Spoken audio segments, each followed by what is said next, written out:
que quien plantea la duda aquí es el presidente Gustavo Petro, Okay. quien afirma de una forma unilateral que las islas de Santa Rosa son colombianas. Y la presidenta Boluarte afirma también de forma unilateral que las islas de Santa Rosa son peruanas. Hay quienes también dicen que el gobierno colombiano ha utilizado esto para ocultar un poco la crisis política que atraviesa el país en este momento, porque hace poco se presentó el magnicidio al honorable senador Miguel Uribe Turbay.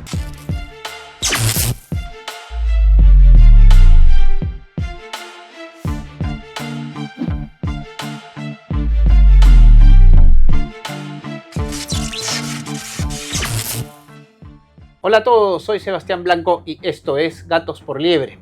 El día de hoy tengo en este espacio de entrevista al politólogo y licenciado en Relaciones Internacionales, José Martínez. Él es colombiano, nos acompaña hoy en Gatos por Liebre para conversar sobre el ida y vuelta que ha habido entre Colombia y Perú en relación al tema de la isla Santa Rosa. Bienvenido, José, a Gatos por Liebre por primera vez. Muchísimas gracias, Sebastián. Es un honor estar aquí con todos ustedes. Como dije, José, tú eres colombiano, Así pero es. has hecho tus estudios en Argentina y ya vives en Perú hace algunos años, trabajando, hace un año trabajando en diversos temas políticos, etc.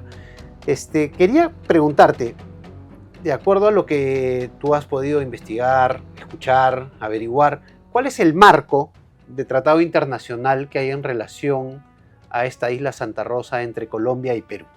Mira, Sebas, el marco jurídico internacional que ordena la frontera amazónica entre Colombia y Perú es el Tratado Salomón-Lozano, que se firmó en el año 1922.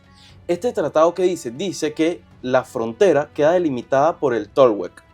El Tolhuec es un concepto, un término fluvial que dice que se refiere a la línea más profunda del cauce. Entonces, ¿qué quiere decir? Que la frontera está delimitada por la línea más profunda del cauce del río Amazonas, en este caso. Luego, en 1934, 1932-33, hay un conflicto entre Perú y Colombia por el mismo tema, ¿ya? Y se firma entonces en 1934 el Tratado de Río de Janeiro. Okay. Que este Tratado de Río de Janeiro dice lo mismo que el Tratado Salomón-Lozano.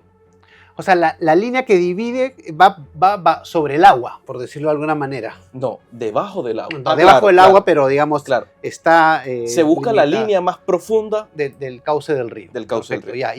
Y en esos dos tratados que se han firmado, el último, entiendo, el de Río de Janeiro, vamos a ponerlo en lenguaje sencillo, ¿no? ¿De qué lado está la isla Santa Rosa?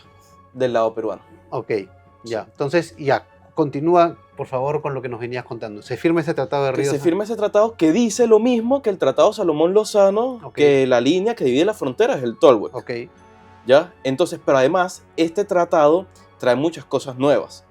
Trae mayor alianzas, integración y cooperación internacional entre nuestros países. ok. ¿Ya? El conflicto, ¿cuál es? ¿Cuál es el problema?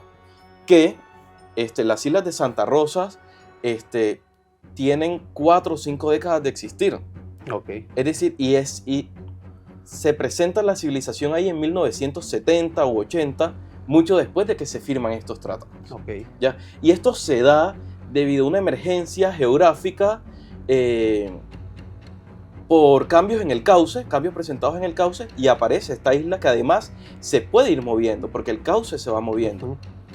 Hay sedimentación y bueno. Claro, los movimientos de arena, ¿no? Exactamente. Y junto con los del cauce del río hacen que salga a flote un pedazo de tierra o quede por debajo del agua, por decirlo de alguna manera. Claro, así Ok. es.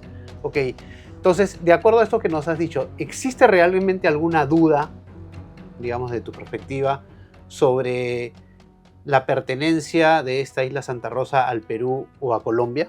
Mira, es que quien plantea la duda aquí es el presidente Gustavo Petro, Ok. quien afirma de una forma unilateral que las islas de Santa Rosa son colombianas. Y la presidenta Boluarte afirma también de forma unilateral que las islas de Santa Rosa son peruanas. Entonces, hay un conflicto y una tensión que se ha venido viendo traducida en pronunciamientos, notas, incluso en acciones. En pronunciamientos de los presidentes que tienen una narrativa de reposicionamiento regional, poder y todo lo que viene, pero también de acciones, porque por ejemplo, el exalcalde de Medellín, Daniel Quintero, que es de la misma línea política de Gustavo Petro, fue y puso una bandera en el territorio de Santa Rosa que está bajo la soberanía del Perú. ¿Ya? Se está sobrevolando el lugar, hay presencia policial, el gobierno peruano envió embarcaciones con presencia militar para que protejan la soberanía de las islas, que, según tengo entendido, corrígeme si no, pertenecen a la provincia de Loreto. Es lo que indican los mapas también. En Colombia los mapas no indican que las islas aparecen. Okay. Hay quienes también dicen que el gobierno colombiano ha utilizado esto para ocultar un poco la crisis política que atraviesa el país en este momento, porque hace poco se presentó el magnicidio al honorable senador Miguel Uribe Turbay.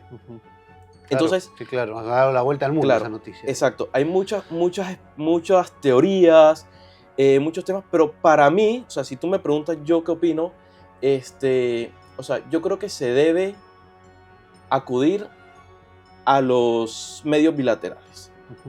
Se deben acudir a los medios bilaterales, a los buenos oficios de la diplomacia o las relaciones internacionales, a que el canciller se siente a hablar con canciller, o que la Corte Internacional de Justicia intervenga. Pero ¿por qué debería intervenir, por ejemplo, la Corte? Entiendo lo de un diálogo, digamos, diplomático entre Perú y Colombia, claro, y que me imagino que lo que comentas apunta a decir, bueno, veamos la realidad y veamos la historia y veamos los tratados y de acuerdo a eso, digamos, despejemos la duda que hay, si es que la hay, ¿no?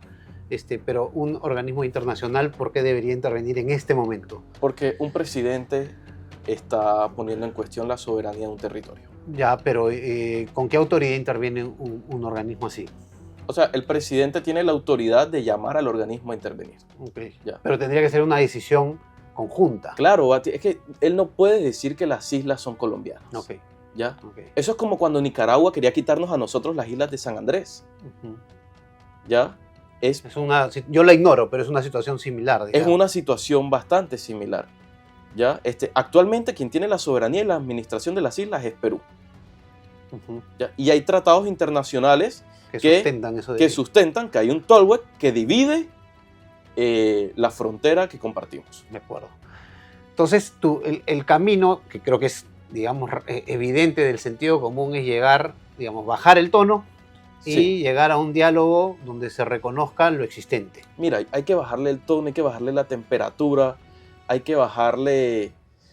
Porque yo no creo que esto vaya a desencadenar en una guerra ni en un conflicto, pero sí puede desencadenar en un deterioro silencioso de la frontera. Claro, pues siempre un precedente también, ¿no? Exactamente. Y cuando hay un deterioro silencioso de las fronteras, un conflicto entre vecinos, entre países hermanos como lo somos nosotros, vienen los agentes externos de la ilegalidad a aprovecharse de eso, como es el narcotráfico, por ejemplo, el crimen organizado, etc. Buen panorama nos ofreces.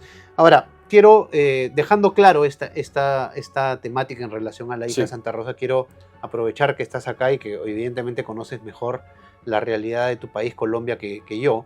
El año que viene en Perú hay elecciones, ¿no? A la luz del gobierno de los últimos años en Colombia, ¿qué luces, digamos, nos puedes dar para las elecciones que vienen, digamos, ¿no? Porque el gobierno en Perú ha sido muy accidentado, como sabes y conoces, y la perspectiva de las nuevas elecciones, evidentemente, para simplificar, se divide en si debemos elegir un representante de derecha o de izquierda.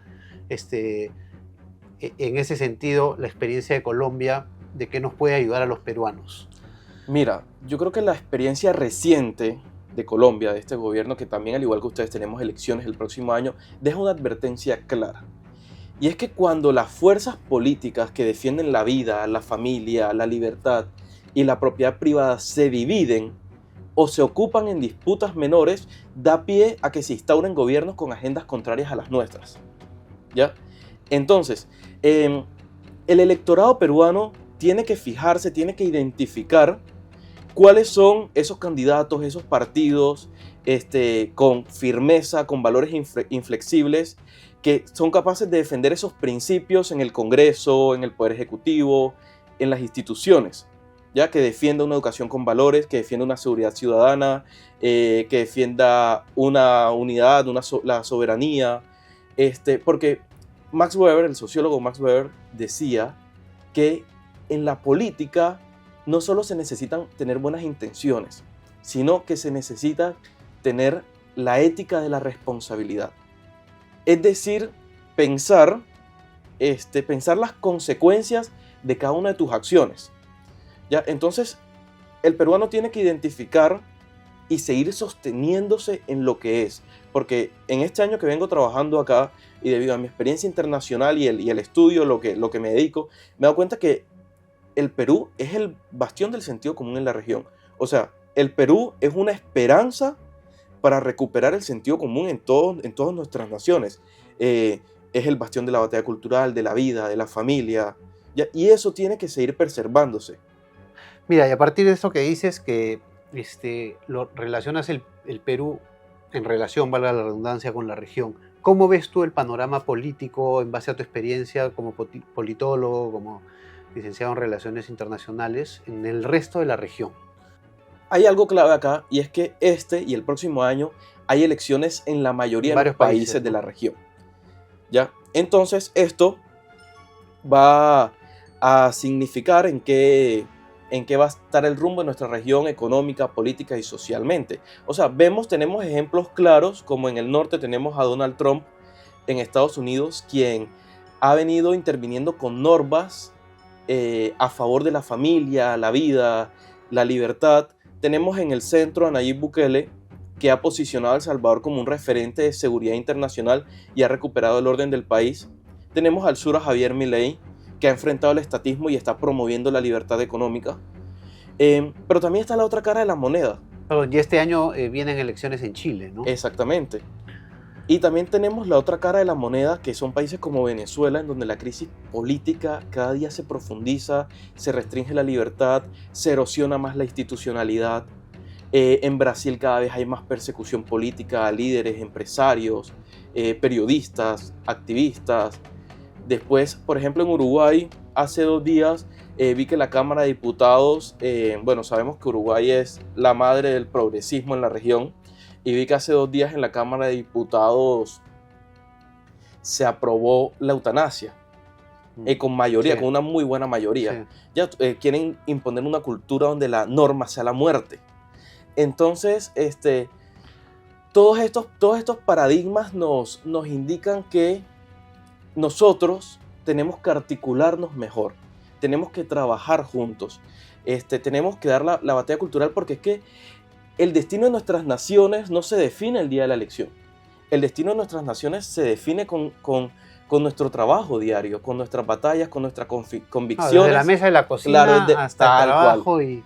Así es. Más que es lo que tratamos también de transmitir desde este espacio, ¿no? Así es. Sí, con la defensa diaria, constante y valiente de nuestros principios. Bien, José, te agradezco muchísimo la entrevista. Creo que ha sido, digamos, claro en el tema primero que fue la duda sobre esta isla Santa Rosa. Te agradezco también las opiniones sobre el Perú, sobre el Perú en posicionarse en la región. Amigos, creo que esta entrevista ha sido interesante para develar algún gato por liebre que pueda haber habido en torno a esta temática. Espero les haya gustado esta entrevista. No se olviden suscribirse al canal, dar me gusta y compartir este programa. Nos ayuda mucho que se suscriban al canal. Gracias, José, por estar acá con nosotros. Muchísimas gracias a ti, Sebastián. Hasta pronto. Nos vemos.